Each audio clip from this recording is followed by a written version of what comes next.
This video is sponsored by Card Kingdom. You can visit their store by using my referral link in the description below.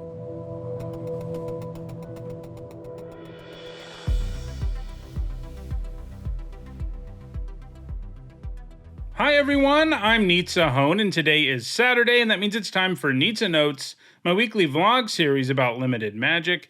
Today I wanted to talk some about Shadows over Innistrad Remastered, and to do that I just wanted to do a few crack-a-packs. I'm probably not going to talk about this format beyond today, I don't think, because we'll start moving into getting ready for the next format. I'll probably do my sort of retrospective about how good of a format I thought All Will Be One was and things like that ahead of the next set review and talking about the mechanics and everything. But I did want to do a few crack-a-packs of the new format, which means I'm going to show you some pack one, pick one scenarios, talk about all the cards in the pack, and then tell you what I would pick with my pick. So here is our pack. Our card in the bonus sheet, which right now the bonus sheet is like the tribal stuff, is Avacyn's Collar. So one mana, it's a 1 mana equipment that you can equip for 2, and it gives +1/+0 in Vigilance.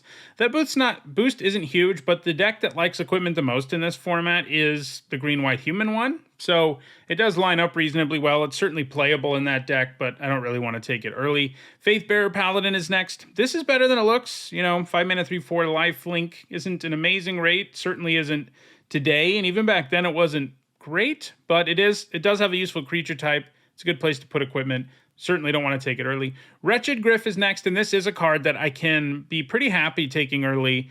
It's pretty easy to have something good to sacrifice when you emerge with Wretched Gryff. Whether it's a card that made a creature token or a clue or whatever, and then you cast Wretched Gryff and you get another card of value, and you add this pretty big body to the board. I feel good about first picking it. I'm sort of hoping there's something better, but it is pretty good. Olivia's Dragoon is next. This is a nice 2-drop, especially if you end up in black-red, which is a vampire deck that also cares about madness, and so there's a bunch of madness stuff you can do. Don't love first picking it, but it is better than the other non-Wretched Gryff cards in the pack so far. It's also better than our next card, which is Morkrut Necropod. If you have a bunch of sacrifice fodder around, it's not like the worst thing ever, but it's also not great. I mean, it can close out games. It's big. It has menace, but it does ask a lot of you, especially because even blocking requires you to sack a creature or land, which is pretty annoying.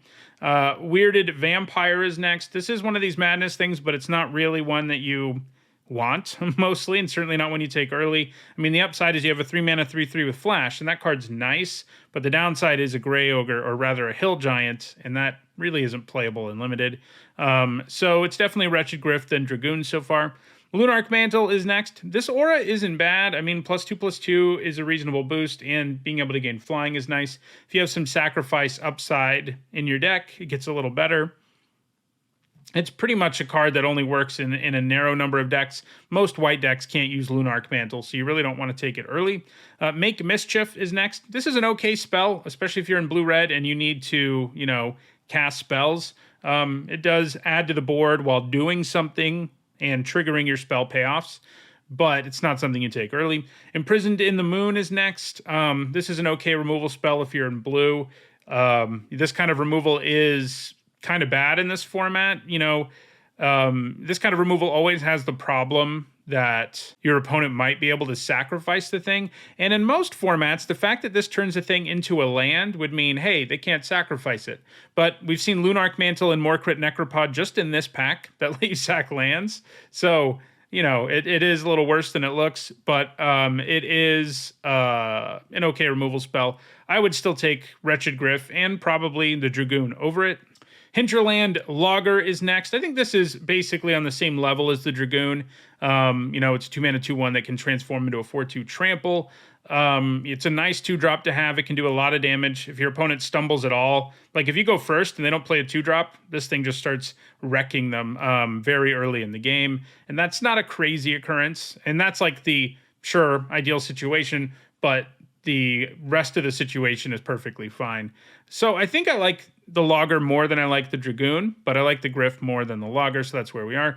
However, the Uncommon is one of my favorite cards in the set, and I did get to draft it this week, and build around it and play a sweet deck with it. If you haven't seen it, it was the second draft video for this format, and that is Crawling Sensation. This thing is awesome. Like, one of the cool things about all the Innistrad sets is they tend to have these really powerful engine build around things, and that's what Crawling Sensation is. It mills 2 cards every upkeep. It is a May effect, which definitely matters because you mill yourself so much in like a black-green deck in this format that sometimes especially once you've reached Delirium, you kind of want to stop. But until you get Delirium, it will generate a 1/1 for you most of the time when it triggers because a land will get milled. But you can even combine it with discard effects. Like you could discard a land with Olivia's Dragoon on your opponent's turn and still get a 1/1 out of it. It doesn't have to be milled. So there's lots of things in the format that help this generate tokens while also loading up your graveyard, getting you Delirium, and giving you a ton of value. And I love first picking it. It may not be the best pick. I think it probably is so far just because the ceiling's so high, but we'll see if it remains the best pick. You know, I think I would end up taking it just because I love the card so much, but you do have to end up, basically black-green has to be open or it's not really going to work that well. But right now it's what I would take. Town Gossip Monger is a really good uncommon. It's surprisingly easy to transform. You know, I remember back when this card came out originally in 2016 or whatever, I was thinking it would be way too slow to transform, but if you just play a 1-drop and a 2-drop, it transforms. That's basically all there is to it. And in the early stages of the game, it's a problem, and it's a decent attacker all game long. I do think I like the Sensation more, but Gossip Monger's nice. Humble the Brute. This does kill a lot of things in the format, but because it does it at 5 mana, even with Investigate attached, it's not something I love. But, you know, all 3 of these uncommons are nice. I think I would take Sensation and Gossip Monger both over Wretched Griff for comparison. Think I'm still on Sensation. Then our rare is Rattle Chains. You know, if you end up in Spirits, this ends up being extra good, especially if you can flash it in, basically counter a removal spell, and then give a bunch of your cards flash. And the nice thing about it is it has a reasonable baseline too, as a 2-mana 2/1 flyer with flash. So even if you don't end up in the Spirit deck, you end up playing this and liking it. This pack's interesting because, you know, I think maybe Town Gossip Monger is like the safest pick because it works in every deck. Wretched Griff really needs you to have sacrifice fodder. Crawling Sensation needs you to care about Delirium and have good graveyard value. And Rattle Chains really needs you to have Spirits. You know, they all have reasonable baselines, but they get way better in those scenarios. I think I would take Crawling Sensation just because that's like what I want to do in this format. I think maybe the safest pick, though, is Rattle Chains, you know, even over Gossip Monger. While it does need a Spirit deck, like if I were at a Pro Tour drafting rather than just streaming or having a fun, I would probably take Rattle Chains over Crawling Sensation because it's a good card in every deck, every blue deck. And if you end up with Spirits, it's like on another level. So that's probably the correct pick you make if you're actually just aiming to win. For me, the pick is Crawling Sensation. All right, so here's our second pack. Our bonus sheet card this time is a strong one. It is Angel of Flight Alabaster. So, you know, it's kind of weird to start here because it's basically a rare. I mean, it was a rare originally. It's a 5-mana 4/4 flyer, and at the beginning of your upkeep, you return a Spirit from your graveyard to your hand. So you do kind of need to end up in blue-white to maximize its use, but if you're playing white, it's not that hard to end up with like 3 or 4 Spirits anyway. And the baseline is still a 5-mana 4/4 flyer, which is still pretty good. So it's certainly what we would pick, and it's hard to imagine there'll be a common in this pack that I would take over it, but we'll see. We've got Ember Eye Wolf next. Nice, aggressive wolf. Not something you take early. You know, it feels pretty good on turn 2. And all game long, you know, you can top deck this, and it still does something in a lot of boards because you just have a bunch of mana and you can attack with it right away. So it's, you know, a nice 2-drop to have, but not as good as the Angel. Confront the Unknown is next. For now, I wouldn't say I love it, you know, but 1-mana tricks lately have been so good in Limited that it's hard to not look at this with sort of a different view than I have in the past. Guardian of Pilgrims is next. This is a random decent spirit that you could end up playing alongside your Angel. It's 2-mana 2/2. Buffs something when it enters. You know, it's not a big enough buff that it makes enough of a difference on enough boards that I like it that much, but it's certainly playable. Drag Under is next. This is a fine spell, especially if you're in the spell deck, blue-red, because it replaces itself, impacts the board, and then will trigger all your spell stuff. Still easily Angel of Flight Alabaster, but Drag Under is probably where I would be if it weren't for the Angel. Sanitarium Skeleton's next. This is a nice role player. You can build around it sometimes. You have the Vampire Enchantment that you can discard a card and make a 1/1 with lifelink, and if you combine that and this, you can do some stuff that's pretty fun. Like if you're doing Madness stuff already, Sanitarium Skeleton or Graveyard stuff, it fits in nicely, but it's definitely not something you take early. Steadfast Cathar next. Another reasonable 2-drop, but it's nothing special.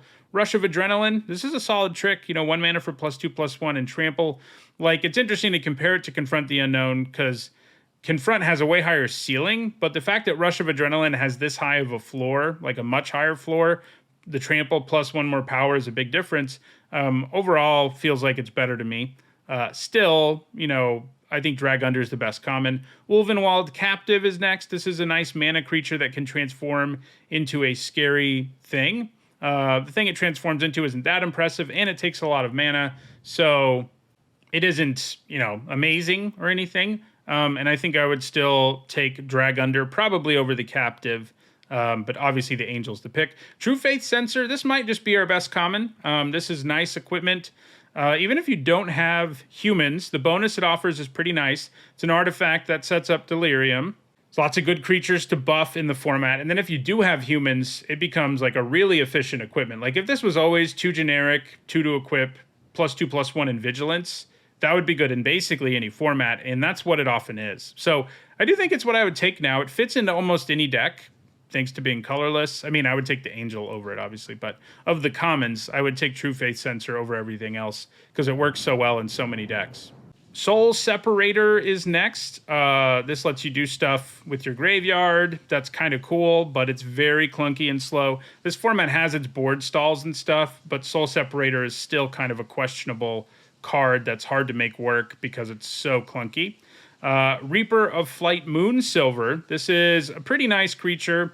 If you don't have Delirium going, it's pretty mediocre. If you do, it's the kind of creature your opponent has to block, or at least be aware that you can just pump to the moon because it's a free sacrifice effect. And do I like it more than True Faith Sensor?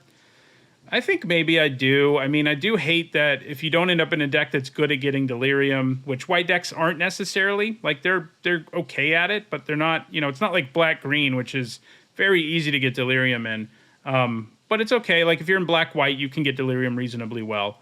It's close between True Faith Sensor and the Reaper for me. Next, we have Ongoing Investigation. So we had one of my favorite build-arounds in the last pack, and this one's another one that I haven't gotten to draft in this remaster yet, unfortunately, but it's very good. You get a clue every time one of your creatures hits your opponent, although it's 1 or more. So regardless of how many creatures you have hit your opponent, if 1 or more hits them, you get a clue. But then you can also exile creatures from your graveyard, gain life, and make more clues. So it's this powerful engine that draws you a bunch of cards and gains you life.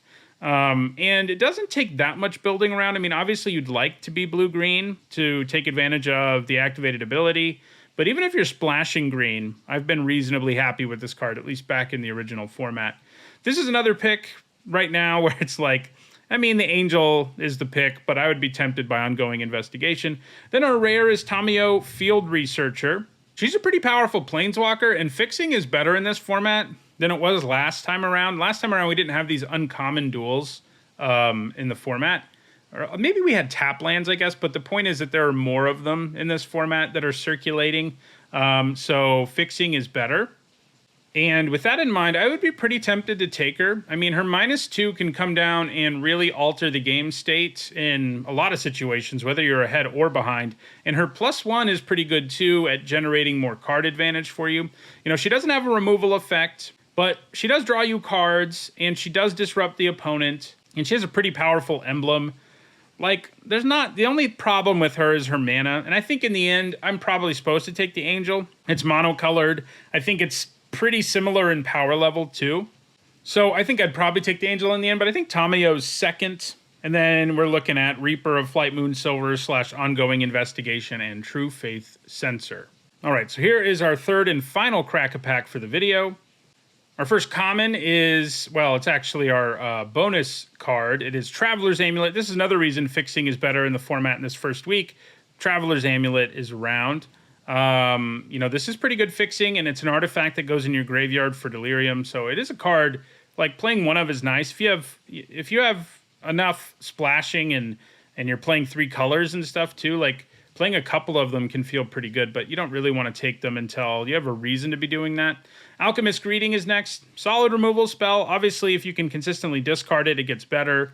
If you don't, it's pretty bad. So, it's sort of the middle ground is sort of the average, and it's solid, but not something you take.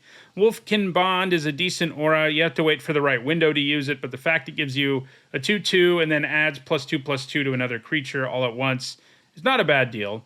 It's like a 22nd, 23rd card usually, or 24th card. It's not something great, but it's fine. Dawngriff, kind of the same thing, 3 mana, 2/2 flyer. Doesn't even have a useful creature type, which is a bummer.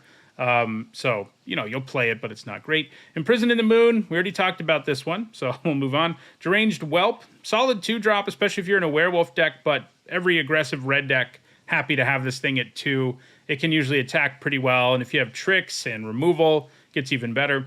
Right now, I think we're on Alchemist's Greeting, or maybe Traveler's Amulet. Apothecary Geist is next, and I think that moves to our number 1 slot. This thing is way better than it looks.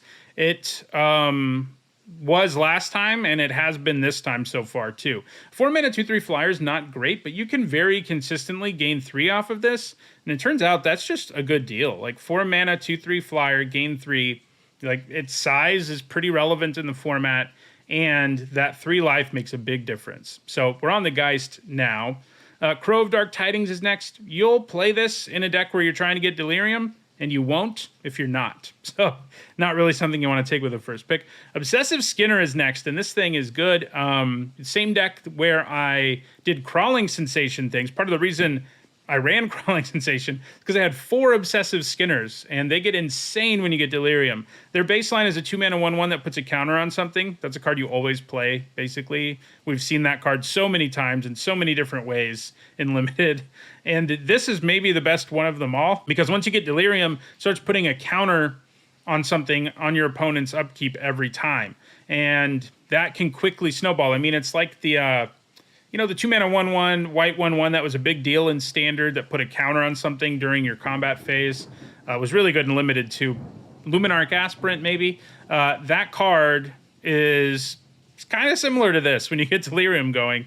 It's obviously that card's better because it always does it, and it does it on combat on your turn, but you get the comparison I'm making. So for a common, Obsessive Skinner is amazingly strong, and it is what I would take now, even over the Geist. Midnight Hunt, so removal spell that's good if you're in the werewolf deck. It's not so good if you're not. So I don't love taking it early, but it is good in that deck. Topplegeist is next. This is another nice Delirium card. 1 mana 1/1 flyer that taps a creature when it enters, and then if you get Delirium at the beginning of your opponent's upkeep, you start getting to do it too. And once you're doing that, it becomes a lot stronger. You tap down whatever their best thing is every turn, can't attack or block. Feels like a 1 mana 1/1 flying removal spell. Again, the problem is that white's not amazing at getting Delirium. Like, getting Delirium in a green deck is easier on average than in a white deck. So I'm torn, but I think I would probably take the Skinner over Topplegeist. Then we have Highland Lake, one of these uncommon duels. You don't take them that highly in this format. There's not that many reasons to go like 3 colors that often in this format. Like we saw Tamiyo, that's maybe the only 3-color card in the whole set. There might be another one somewhere. But yeah, then we've got Blessed Alliance, really strong white card. Its baseline basically is that you cast it and make your opponent sack an attacking creature. But you can escalate it and get more value out of it. And once you're tapping some of their creatures too, like, it gets to be pretty good. You could be removing multiple things, at least for a turn. One thing to note about this sort of card, we don't see it nearly as often these days, I feel like opponent sacks an attacking creature, is you can actually, if you put, maybe you have to put it in full control on Arena, but you can set up blocks, like depending on how you want to use this, you can set up blocks, kill a couple of your opponent's things, and then before combat's over and it's still an attacking creature, you can, in fact, use Blessed Alliance to kill it if it's their only one left. So you can set it up so that it's more effective at removing something. That's kind of a corner case, but it is something to keep in mind. You don't end up in that situation that often, but it is a nice thing about it. Triskaidekaphobia is next. This is better than it looks. Like, I thought this was going to be terrible back in 2016, but it actually works reasonably well at making life things happen. Now, one of the awkward things is there was a life gain deck in the original format Triskaidekaphobia was part of, and that's not here. So, you know, that does make it a little worse because you don't have that synergy from the life gain part, but it's actually easier than you might think to control both players' life totals with these two effects. And because of that, it's not bad. I mean, I don't think you want to take it early, but it's not an unrealistic control deck win condition, for example. So I think in the end, I probably go Blessed Alliance. Like, it's just so good. It does so much. It scales as the game goes on. I do like Topplegeist and Obsessive Skinner a lot, too. Those are sort of next in line for me. Then Apothecary Geist, probably down to the Amulet. So yeah, hopefully those 3 Crack-A-Packs give you an idea about this format, about how I feel about the cards in it and stuff. Like I said, next week will probably be the video where I talk about how good of a format All Would Be One was. So I'll see you then. If you enjoyed this video, don't forget to like it and share it. If you want to catch the next video and other videos, don't forget to subscribe. If you want to catch up on past videos, you should see a playlist on your screen shortly. Thanks for watching.